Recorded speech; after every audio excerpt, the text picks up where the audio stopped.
Aparat keamanan khususnya Polri memiliki prosedur standar operasional atau SOP dalam menangani demonstrasi yang berpotensi anarkis.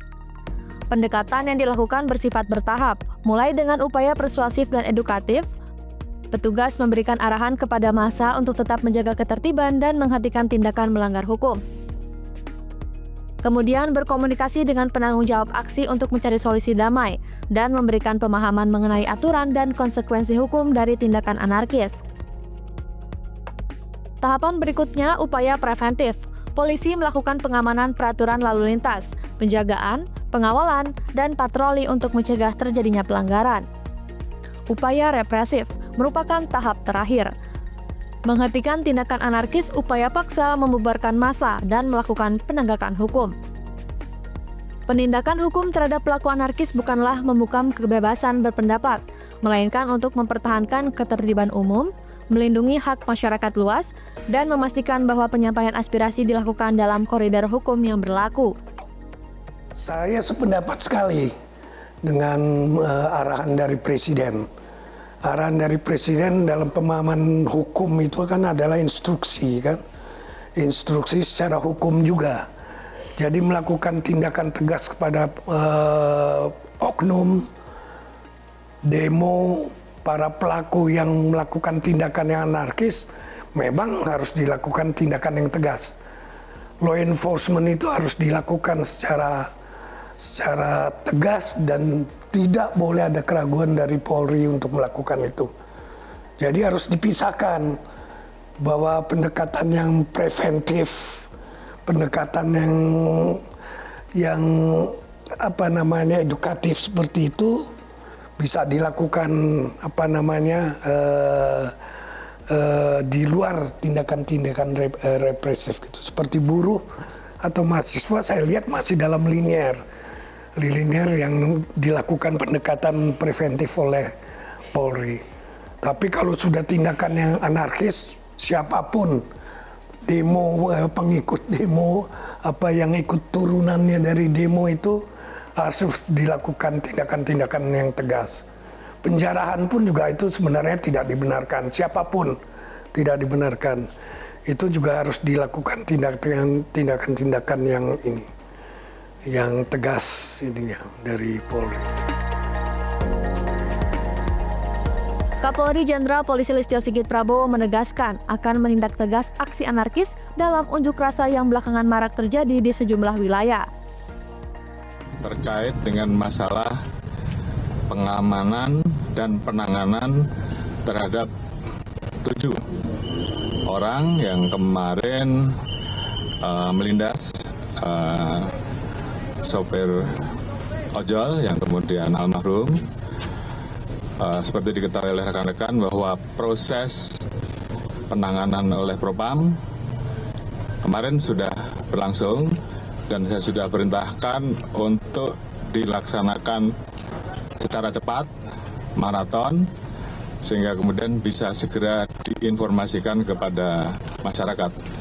Kemarin Kadif Propam sudah menyampaikan bahwa dalam waktu 1 minggu harus siap untuk melaksanakan sidang etik dan tidak menutup kemungkinan bahwa juga ada ruang apabila memang ada kesalahan yang harus kita proses secara pidana.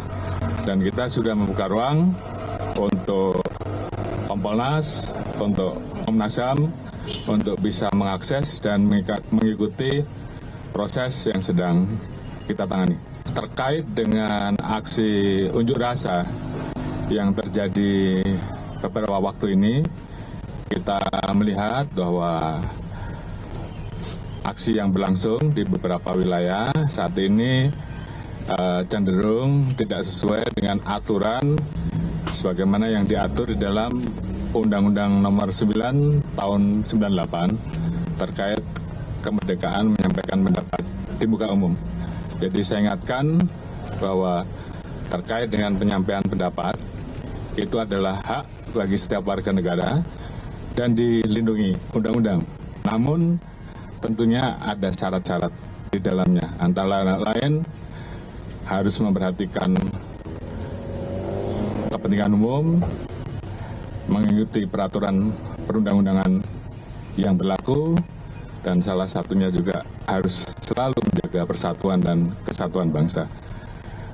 Kalau kita melihat bahwa eskalasi yang terjadi dari 2 hari ini, kecenderungannya terjadi tindakan anarkis di beberapa wilayah, mulai dari pembakaran gedung, pembakaran fasilitas umum, penyerangan terhadap markas-markas, dan juga ada area fasilitas umum yang juga dilakukan pembakaran, dan juga ada tindakan-tindakan lain yang tentunya ini tidak sesuai dengan ketentuan yang berlaku dan cenderung mengarah kepada peristiwa pidana. Oleh karena itu, tadi Bapak Presiden memerintahkan kepada saya dan Panglima khusus terkait tindakan-tindakan yang bersifat anarkis. Kami, Panglima dan Kapolri, TNI dan Polri diminta untuk mengambil langkah tegas sesuai dengan ketentuan dan undang-undang yang berlaku. Penegakan hukum bukan saja kepada peserta unjuk rasa, tapi juga berlaku untuk petugas keamanan yang dinilai melanggar SOP. Polri tidak segan menjatuhkan sanksi pemberhentian tidak dengan terhormat kepada anggota terbukti bertindak di luar SOP yang sudah ditetapkan. Dalam setiap tindakannya, Polri selalu berpedoman pada prinsip-prinsip proporsionalitas, legalitas, hak asasi manusia, akuntabilitas, dan prinsip praduga tak bersalah. Tak hanya itu, selain melakukan pengamanan dan mengawal aksi unjuk rasa yang dilakukan oleh masyarakat, aksi humanis selalu ditunjukkan kepolisian kepada peserta unjuk rasa. Polri menyapa dan berinteraksi dengan masyarakat, serta membagikan minuman dan makanan berupa air mineral serta roti kepada para peserta unjuk rasa.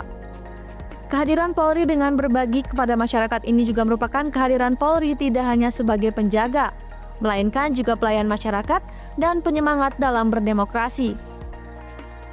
Pasca unjuk rasa pada akhir Agustus 2025 lalu yang berjalan selama sepekan dan terjadi sejumlah aktivitas kekerasan kolektif atau collective violation, Polri melakukan tindak lanjut dengan menggelar forum belajar bersama dengan tema pemulihan moral semangat dan profesional Polri pasca kekerasan kolektif serta riot akhir Agustus. Forum belajar bersama ini juga diikuti oleh Polda dan Polres jajaran seluruh Indonesia secara virtual. Dalam forum belajar bersama ini, Kalem Diklat Polri dan akademisi Mahfud MD masing-masing menyampaikan paparan materi terkait penguatan nilai-nilai kerja serta profesionalisme Polri dalam melakukan pelindungan, pelayanan, dan pengayoman kepada masyarakat baik di situasi apapun dan dimanapun mereka berada. Akademisi Mahfud MD menyampaikan apresiasi tertinggi kepada Polri atas dedikasi dan tanggung jawab dalam melakukan perlindungan kepada masyarakat. Polri itu baik, masyarakat merasa aman dan nyaman di kehidupan sehari-hari. Jangan dipungkiri ini. Keamanan dan ketentraman di 75.265 desa di Indonesia sekarang ini dilakukan oleh Polri sampai ke semua sudut. Coba Anda bayangkan, kita seminar di satu hotel, di situ ada polisi yang jaga juga di luar keamanannya. Kita ke mall ada polisi, ke desa terpencil ada polisi, semua menjaga dan Indonesia menjadi tempat yang nyaman sebenarnya. Dan ini yang harus harus kita kembangkan. Terlihat sekali sebenarnya polisi yang betul-betul melayani masyarakat di daerah terpencil, di desa-desa dan sebagainya. Semua masyarakat diimbau menjaga kondusivitas agar aspirasi masyarakat tersampaikan tanpa ternodai provokasi kelompok-kelompok yang menunggangi aksi. Karena di balik kericuhan dan penjarahan, selalu ada pihak-pihak yang mencari keuntungan dengan mengorbankan kepentingan rakyat.